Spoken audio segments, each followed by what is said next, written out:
¿Qué tal? En la oportunidad de hoy vamos a ver parte cierto de la unidad de material genético, actividad celular y herencia, pero enfocada en la meiosis, en lo que es herencia y variabilidad.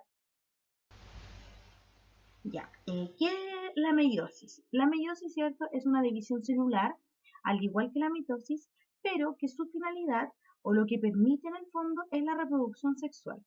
Es importante que tengamos en cuenta que existen dos tipos de reproducción: una reproducción sexual y una reproducción asexual. La reproducción sexual se caracteriza porque existe la presencia de dos gametos que permiten en el fondo la reproducción. Y por otro lado tenemos la de tipo asexual, que lo que hace es se requiere un solo tipo de gameto, ¿cierto? O en el mismo tipo, en el mismo progenitor, por decirlo de alguna manera, ocurre la reproducción. La meiosis es una división reduccional. ¿Qué quiere decir esto? Que la célula madre, a partir de una célula madre que tiene 2N, o sea que es diploide, se obtienen dos células hijas haploides, o sea N, que se relaciona, ¿cierto?, con el tema de los cromosomas.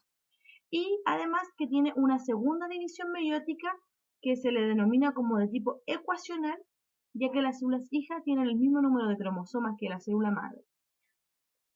A diferencia de la mitosis, por ejemplo, que tiene un puro tipo de división celular. Con respecto a los conceptos de haploide y diploide, tal como se ve en la imagen, ¿cierto? Comienza con una fase de diploide, que quiere decir 2N. Aquí se visualizan, por ejemplo, las dos cromátidas. Y finalmente termina con la meiosis con una de tipo haploide, que vendría siendo M. ¿Cuáles son las diferentes etapas de la meiosis? Recordar que en la meiosis ocurren dos procesos de división, ¿ya? En el cual se denomina meiosis 1 y meiosis 2. La primera fase, ¿cierto? Una vez ya ocurrida la interfase, que tiene que ver con, ¿cierto?, cuando existe esta duplicación del material genético, la profase 1 se va a subdividir en 5 etapas: el leptoteno, cigoteno, paquiteno, diploteno y diacinesis, tal como se puede ver acá.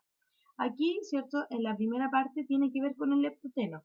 ¿Qué es el leptoteno? Eso tiene que ver cuando los cromosomas comienzan a condensarse, ¿cierto?, a partir de la cromática, ¿ya? Porque todavía tenemos la cromatina. Luego viene el cigoteno. ¿En qué consiste el cigoteno? Es cuando estos cromosomas homólogos comienzan a aparearse, ¿cierto? Comienza todo lo que es el apareamiento.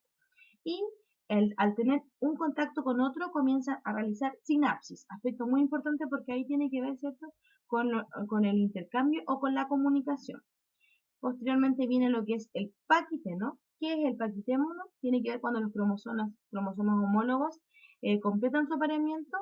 Si bien no existe una fusión completa entre las cromátidas, el contacto se hace muy estrecho, ¿cierto?, que aumenta considerablemente la cantidad de sinapsis que realiza una con otra. Aquí los cromosomas se encuentran enrollados y que están muy juntitos. Aquí se le denomina tétrada a esta forma que adopta, ¿cierto?, estos cromosomas, tal como se puede ver en la imagen aquí en el paquiteno, y que hace este zoom en la parte inferior. Luego viene el diploteno. ¿Qué es el diploteno? Es cuando los cromosomas homólogos comienzan a repelerse y aunque no están separados por completo, ¿cierto?, quedan unidos por un sitio que se le denomina el quiasma, ¿ya? Que es donde ocurre en el fondo la expresión morfológica del entrecruzamiento. Y por último, la diacinesis, que es la última que se puede visualizar aquí, que tiene que ver que eh, continúa la condensación de los cromosomas, los quiasmas se desplazan hacia los extremos del mismo y los cromosomas homólogos solo son quienes se quedan ligados en este proceso, ¿ya? En este punto. Esa es la profase 1. Ya visto lo que ocurría, ¿cierto?, en la profase 1, donde se subdividía en 5 etapas más, ahora vamos a ver una visión general de lo que es, de cómo ocurre la meiosis, ya que dijimos que tenía una doble división, que luego de ocurrir la interfase, ¿cierto?, en donde se va a duplicar el material genético, comienza lo que es la profase 1, que se va a subdividir en las etapas, como lo dije recién, y luego viene lo que es las etapas en sí. ¿Qué ocurre a grandes rasgos en la metafase 1? Tiene que ver con que las tétradas se alinean en el ecuador, y las fibras del uso se pegan al centrómero de cada par homólogo y los eventos subsiguientes son similares a lo que es la mitosis, ya que después, en proceso de anafase, las tetrámeras se separan, los cromosomas son arrastrados a los polos opuestos por medio de las fibras, ¿cierto? Lo mismo que ocurre en la mitosis y los centrómeros de la anafase 1 permanecen intactos. Luego viene lo que es la telofase, en donde también es similar a la mitosis. La única diferencia sí que ocurre es que solo posee un grupo de cromosomas replicados, ¿ya? Dependiendo, eso sí, de la especie. Se puede formar o no la nueva membrana nuclear o en algunos animales puede dividir sus centrioles durante esta misma etapa. Para posteriormente terminarse esto, lo que es la citocinesis, que es cuando ya se dividen por completo y se quedan las dos células. Luego viene lo que es la meiosis 2, ¿cierto? Que es idéntica a lo que ocurre en la mitosis, ya que comenzamos con una profase que se le denomina la profase 2, que lo que ocurre acá es que la membrana nuclear, que se fue formada, ¿cierto? Durante la telofase 1, se disuelve y aparecen las fibras de luzos, al igual que la profase de la mitosis, ¿ya?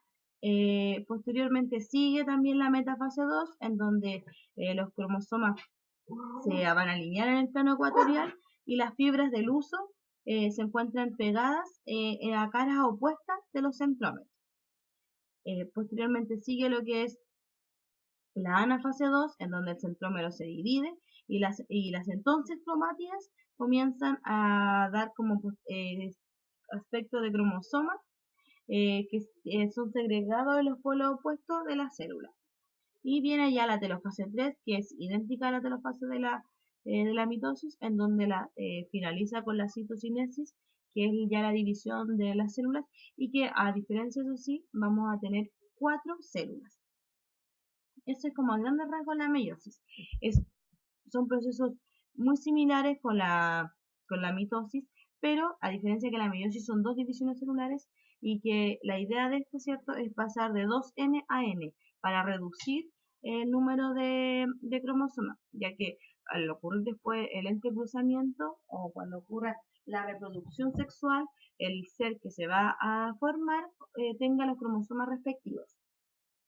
Ahora, existen dos conceptos sumamente importantes con respecto a la genética, que son la herencia y la variabilidad.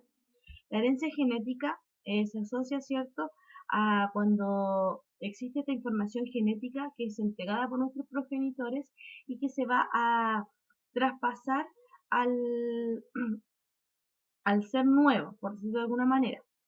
Tiene que ver con el control genético, ya que los genes son los que tienen nuestra información y que esta va a ser la que va a ser heredada. Pero además que existe herencia, existe también la variabilidad, porque si no existiera la variabilidad todos seríamos iguales.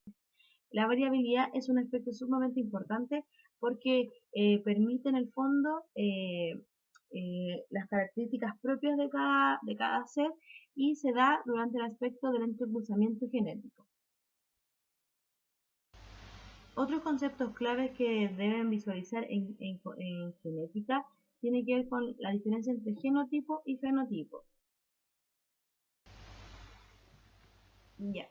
Aquí hace mención lo que tiene que ver con genotipo y fenotipo. Tiene que ver con la relación entre los genes, ¿cierto? Y finalmente las características que yo voy a visualizar. Y un aspecto muy importante tiene que ver lo que son las proteínas. ¿Por qué? Porque el genotipo es la información genética que uno tiene, la cantidad de genes que uno tiene, ¿cierto? Que sabiendo que en el fondo el gen es quien va a participar en el control de toda nuestra información. El gen tiene información, por ejemplo, para el tema de la síntesis de las proteínas. Las proteínas van a tener diferentes funciones y formas. Y lo que se produce a partir del gen es en la proteína que se le denomina fenotipo celular, y posteriormente este se va a expresar y va a llevar al fenotipo del organismo. En el fondo, la proteína es el fenotipo celular y lo que yo visualizo es el fenotipo del organismo. Por ejemplo, el color de los ojos de una persona. ¿Por qué? Porque el gen es el que tiene toda nuestra información, ¿cierto? Y este se va a expresar en fenotipo, o sea, el genotipo se expresa en fenotipo. Y el fenotipo es lo que yo visualizo. Ahora, no pueden dejar de lado el aspecto de la proteína, porque la proteína, en el fondo, la síntesis de la proteína en sí, es lo que va a permitir en el fondo características visibles, las características físicas que uno tiene. Esos son como los conceptos de la clase del día de hoy. Esperando que les haya quedado claro, los invito a ver el video de material complementario y a realizar su actividad de aprendizaje.